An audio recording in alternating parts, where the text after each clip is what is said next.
ngày đấyធ្វើការងារមើលទៅដូចរៀងខ្ជិលខ្ជិលតែខ្ជិលមកខ្ជិលក៏ត្រូវតែធ្វើដែរព្រោះជ្រូកអស់ចំណីស៊ីហើយនេះគឺជាសកម្មភាពដែលខ្ញុំបាទលាយចំណីសម្រាប់ជ្រូកមេផើមតែយើងប្រើកន្ទក់ម៉ត់ចំនួន100គីឡូក្រាមហើយដាក់ចំណីមេចំណីចំនួន10គីឡូក្រាម Nice ហើយការលាយចំណីទៀតសោតយើងត្រូវលាយវាឲ្យសព្វល្អបានចំណីហ្នឹងវាមានរសជាតិឈ្ងុយឆ្ងាញ់ជ្រូកចូលចិត្តញ៉ាំអញ្ចឹងណាហើយខ្ញុំចាប់ផ្ដើមលាក់ខ្ទួឲ្យអស់ហើយខ្ញុំដួសមេចំណីម្ដងដាក់5គីឡូយើងមានស្បោងស្រាច់យើងជោគឲ្យថាកាចស្បោងហ្នឹងទៅ5គីឡូហើយតោះមកយើងដាក់2ស្បោងហើយយើងចាក់លើកន្ទក់ហ្នឹងមកយើងលាយយើងលាយ3ដងចង់និយាយថាយើងលាយ3កនុកយើងគៀមួយកនុកអញ្ចឹងទៅរាប់1អញ្ចឹងទៅមួយកនុកទៀតរាប់2មួយកនុកទៀតរាប់3គ្រប់3ដងអញ្ចឹងមើលទៅសព្វល្អហើយយើងចាប់ផ្ដើមដួសចំណីដាក់ក្នុងធុងទុកឲ្យជ្រូក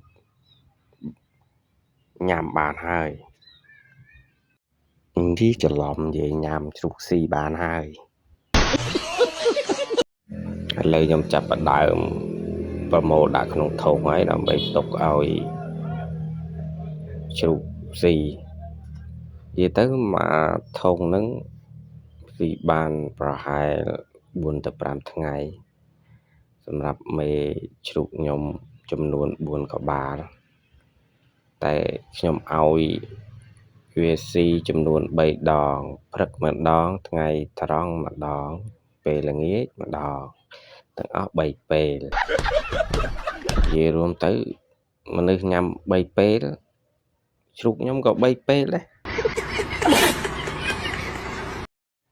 ឥឡូវចាប់ផ្ដើមប្រមូលឲ្យអស់ទៅមកហ្នឹងមកគ្របកុំឲ្យសល់ទេព្រោះកន្ទក់ថ្លៃមក3ហ្នឹង50គីឡូហ្នឹង47000រៀលណាថ្លៃហ៎កន្ទក់ថ្លៃចឹងហើយมันអាចខ្ជះខ្ជាយបានទេទៅប្រមូលអស់ដល់វគ្គមេជ្រូកនេះខ្ញុំថាទុកកាប់ពេលបនដែរតែគេថាសាច់អត់គ្រប់ទៅក៏ទុកធ្វើមេទៅឥឡូវវាមានគ័រហើយចំណែកមេជ្រូកដែលពណ៌សនេះយើងទុកចម្រាញ់ទៅជាអត់ប្រយោជន៍ទៅជាអត់ជាប់ដាក់បាតជាប់តែមេជ្រូកនេះតម្លាក់បានកូនចំនួន10ក្បាលកូនអដែរនោះ Nice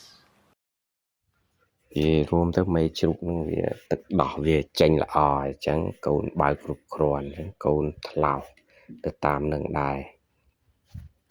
ចំណែកមេចុងក្រោយគេនេះទឹមផ្ដាច់ដោះកូនគេចាប់ទៅហើយតែវាផើមហើយឥឡូវហ្នឹងហើយវីដេអូរបស់ខ្ញុំមានតែប៉ុណ្្នឹងជួបគ្នានៅវេលាស្អែកនឹងម៉ោងដដែល